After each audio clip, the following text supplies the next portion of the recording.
Hi, I'm Michty Maxx, and I'm here to share this shattered CD lip art. I had a random burnable disc lying around, and I thought the best thing to do with it is to cut it up and stick it on my lips.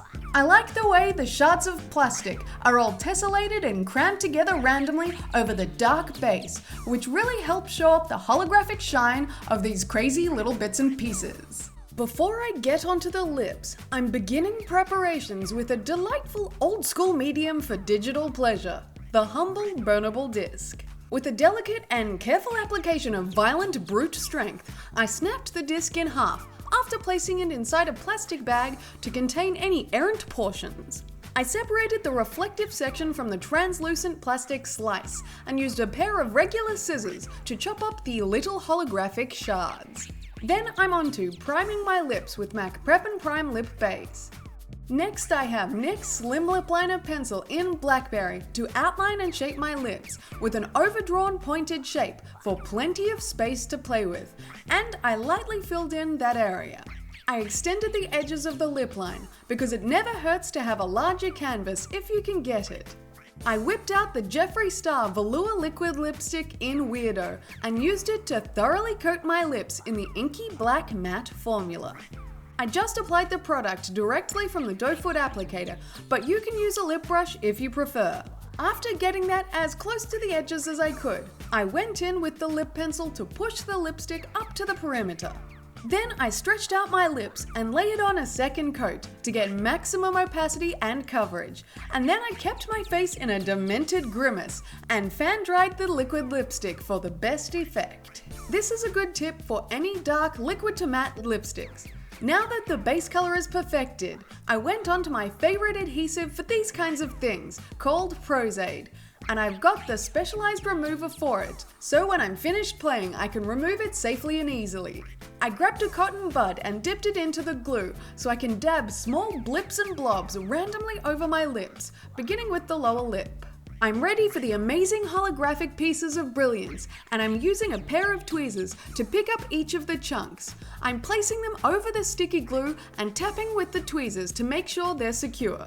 It's a good idea to wait until the adhesive is partially dry before you place down your mosaic style tiles, because that way it holds on tight straight away and you just barely have to press it down onto the skin.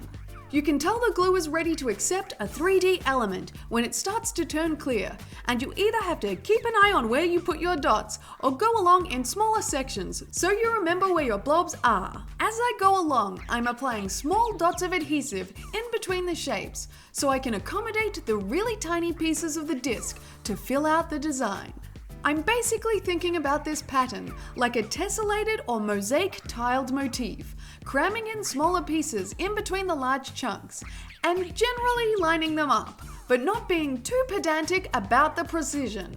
As far as these sharp duties, I wouldn't suggest picking up the shards with your bare fingers in case you come into contact with a severely sharp bit. Although I didn't have a problem manipulating these dealies since my fingertips are toughened and brutal from playing bass.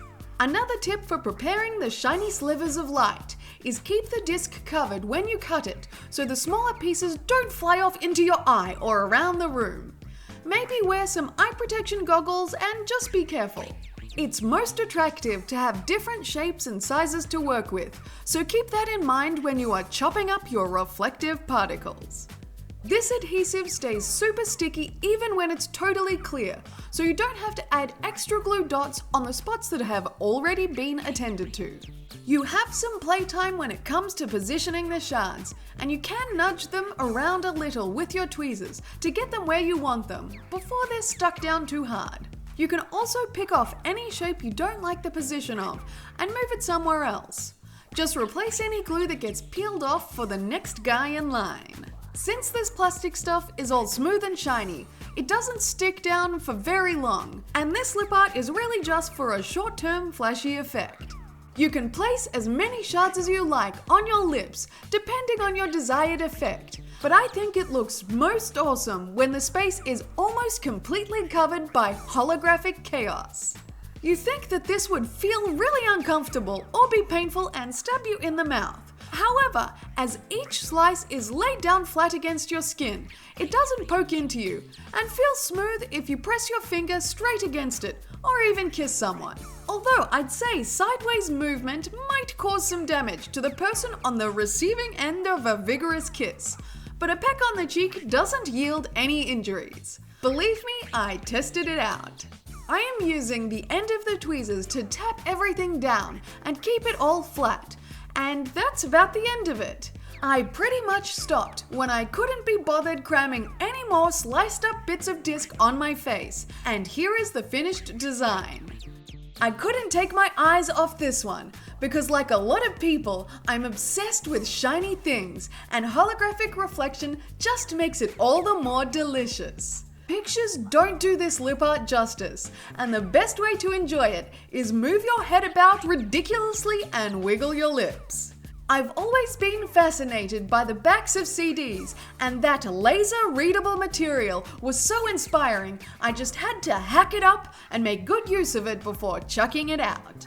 I like the way this lip came out, with all the tessellated shards of holographic shine all over the dark base. I think this would look cool over a dark purple or even dark blue, but I thought, let's start basic black.